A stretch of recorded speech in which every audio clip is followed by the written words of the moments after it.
outside of the club. You can't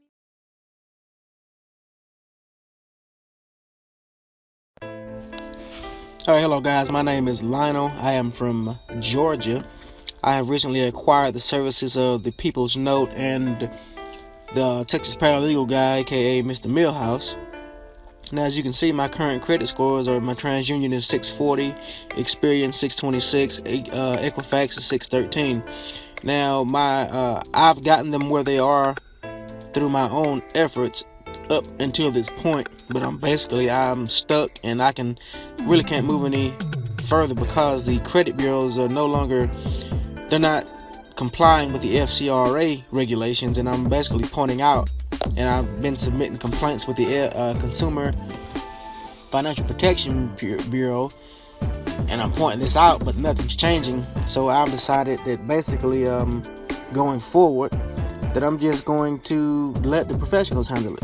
And as I scroll down, just right here, this is just some stuff. I have a bankruptcy.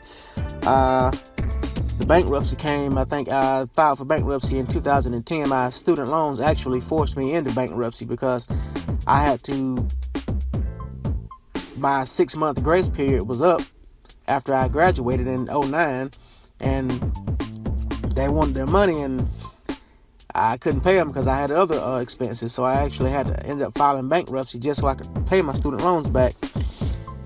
And I currently have about, on TransUnion, there are 26 accounts, Experian 30, Equifax 31. And as you can see, my debt is $98,432 with TransUnion, Experian $106,330. With Equifax, it is $105,950. Now, the bulk of that debt is from student loans. I believe my federal student loans are about 93 to 94 grand. And then I have private student loans that are not even reporting because I defaulted on those back in 2010, I believe. And I've been able to hold them off with basically debt validation letters. I'm really surprised that they haven't come after me yet. But as I scroll down, this is just a authorized user account. I'm on a friend's account. Basically, it's really a low credit amount, but his good on-time payment actually boosted my credit score. If it wasn't for this, my credit score would probably still be down in the mid-5s. But this is, as you can see, the student loans, it's $93,634. Again, these are my federal student loans that have been consolidated. But when I first got them consolidated, they were $72,000. But they ballooned up to $93,000 because of the interest. Now I'm on a forgiveness plan, but the forgiveness plan, basically what they'll do is they'll discharge the debt in like 20 years. But until then, they're gonna sit on my credit report and keep collecting that interest. So I'll probably be looking at right around $200,000 before it's over with if I don't let the People's Note take care of this. And this is really why I contacted them, for the main reason. And all these other student loans are supposed to be included in the consolidation, but they still show up. Again, I actually qualify for a 0 payment because of my family size.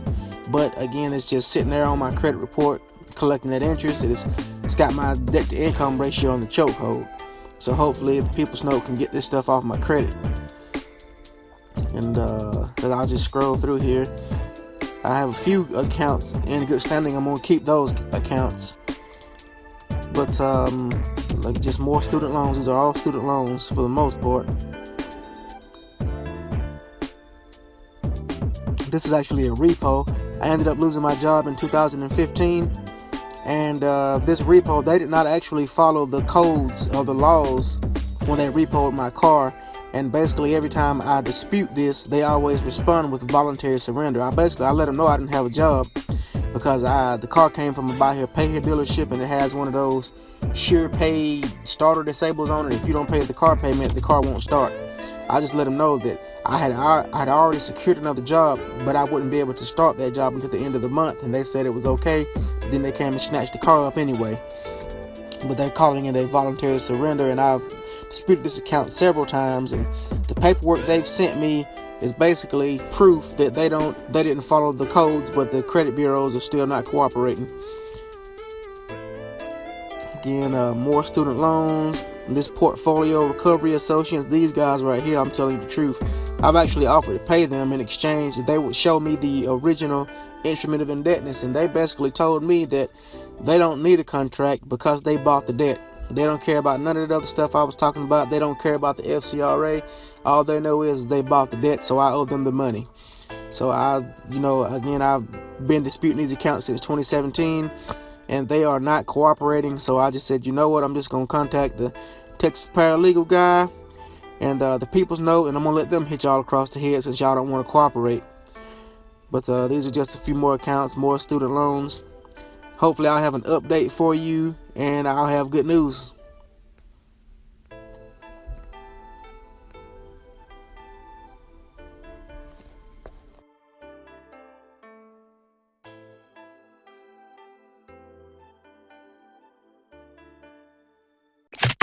This is the Super Bad Show. The Super Big Afternoon Drive with Mick Millhouse. Monday through Friday from 2:15 p.m. until 6:15 p.m. Are you listening? You don't know the half of the abuse. Hello guys, this is Lionel from Georgia, back again with results from my round 1 disputes with the People's Note. They started my dispute process on March 26th. Today is actually May the 10th. The TransUnion sent the dispute on April the 26th. Experian sent theirs, I believe, around May the 1st. And I still haven't gotten my Equifax results yet. They sent me an email telling me that they were ready to view online, but I actually called and requested a paper copy because I believe if you agree to review the results online, they actually enter you into an arbitration agreement. But basically, if something pops off, you just can't take them to court. That's pretty much what that means. But as you can see, these are my scores. They didn't really change much. My TransUnion actually went up by 1 point. Experian went up 5 points, and the Equifax didn't change at all. And the Equifax actually had the most accounts to fall off, and I really honestly was not expecting anything to happen on round 1, because I've been disputing these accounts since 2017, and I just was not having any luck. But I was able to get my credit score from a 450 up to where it is now. But then I just got stuck with a couple of accounts. I couldn't get them off, and I had been disputing those same 4 or 5 accounts for a year and a half. But I'll scroll down. These are the balances. Again, the TransUnion is 98,000, Experian 26,000, same for Equifax. Now the bulk of this debt is student loans, and that's why I actually contacted the People's Note in the first place. And I'll just show you a screenshot of my actual Navient student loan account, and you can see I actually owe them $130,000. And about let's say around 24, 25K of these student loans are private loans that I defaulted on back in 2010, and they're actually not reporting on my credit report simply because they're past statute of limitations. I was offered a settlement on these loans, but they told me that they could not guarantee me that somebody else would not come after me for the remainder of the balance. And I spoke with the lawyer, and he told me just not to pay it. He said if you pay it, it's just going to start the statute of limitations over, so just don't pay it. That's around the time I kind of started looking for a remedy or a solution to deal with these student loans, and that's when I found People's Note. Well, I actually found the Texas paralegal guy first. But just back to the credit report, I believe we've already been over these accounts, so now I'll just show you the actual deletions, the results from the dispute process. I'll start with TransUnion, then I'll just scroll down to the actual deletions.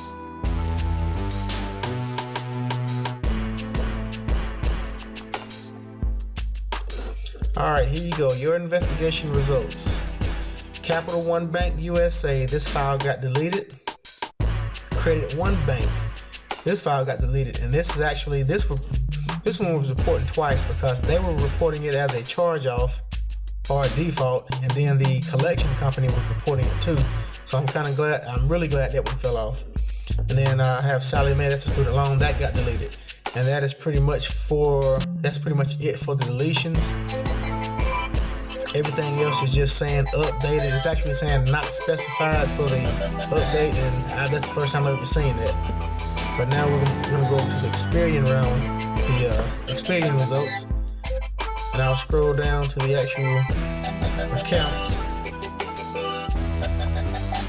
Now we'll see here we have Credit One Bank that basically just got updated.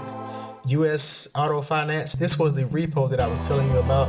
Car got repoed in 2015. I actually lost my job, and that's where the charge-offs came from on those three credit cards. But every time I disputed this account myself, they would always respond with verified as accurate, voluntary surrender. I actually responded with that first dispute, and I asked them to show me proof that the account was the card was voluntary surrender. And the result I got was verified as accurate, voluntary surrender, but they would not give me any documentation proving that the card was surrendered. They actually came and picked the card up. So I just said, I'm not even gonna play games with them anymore. I'm just gonna let the people's note handle it. Now this is student loan. This account got deleted. These accounts here were just updated.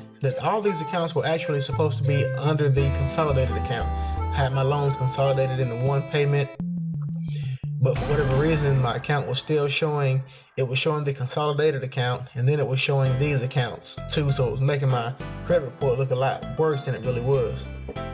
As I scroll down, Portfolio Recovery Associates, this was just updated. It says the information you disputed has been verified as accurate. However, information unrelated to your dispute has been updated.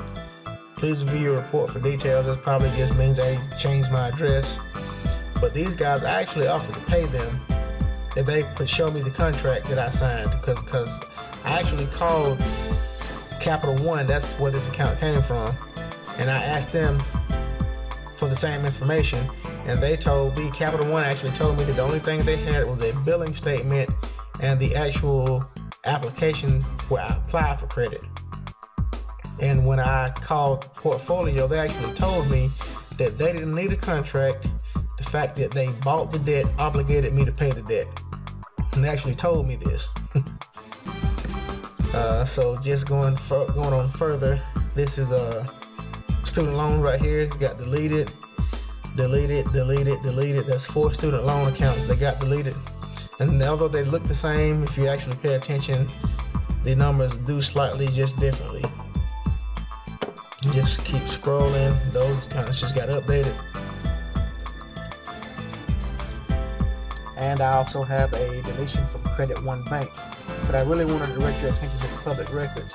Now I could not get Experian to disclose the furniture of this information, but apparently the people's note, they know something I don't, because they actually gave up the goose. Now I have been disputing, and they would not list the furniture. I had a letter from the clerk of court stating that they do not furnish information to the credit bureaus, but they kept coming back saying that the bankruptcy court was furnishing the information. Now I knew that either had to be using, I believe it's CoreLogic or LexisNexis, which is good because I actually have my LexisNexis locked down and a security freeze on it. So, and they're not supposed to be able to verify it once it's frozen. So I would really like to see what their method of verification was, seeing as how my LexisNexis report was actually locked down. And if you don't know who LexisNexis is, they are basically a credit reporting agency. They collect any and all data on you. They every phone number, every email address, every physical address, if you own property, if you have car insurance, any public records, they have it in a database. If you request a full disclosure, you can basically see what they have on you. But I mean, the file that they sent me was like as thick as a Bible. I mean, they have any and all information that's on the internet. They have it. Okay, so the rest of this is just basically giving details about the updates and what remained. Now I'll go over to the Credit Karma to show you actually what changed.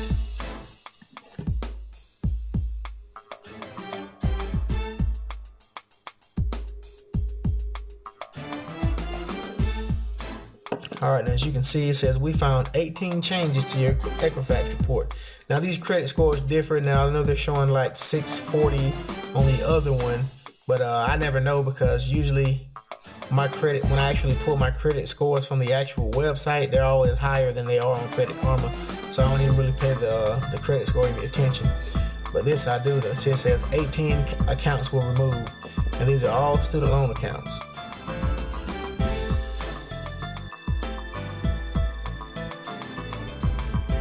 So all 18 of those accounts are student loan accounts. And this is just that same, that card report says the account was updated, a remark was removed. But after the last round of disputes that the People's Note sent out, they responded with, I checked the account and now this is what it says. Now the card was repoed in 2015, but it says the close date was November 1st, 2007. So I don't even know what that's about. I'm putting all my trust in the hands of the People's Note. So hopefully they can figure this out themselves. But yeah, that's pretty much the end of round one. 18 accounts got deleted on Equifax. I believe I had 5 accounts total to get deleted on Experian and 3 accounts on TransUnion. So hopefully round 2 will yield more fruit. But I am satisfied, even though this was just round 1, because like I said, I had got stuck. I had been disputing my accounts for the past year, actually since 2017, and I couldn't get anything to come off. And the People's Note, after the first round, I got 18 student loan accounts removed. So hopefully this next one, I'll see a lot more changes in this next round, and I will make another update video then. But until then, I'll keep you guys updated.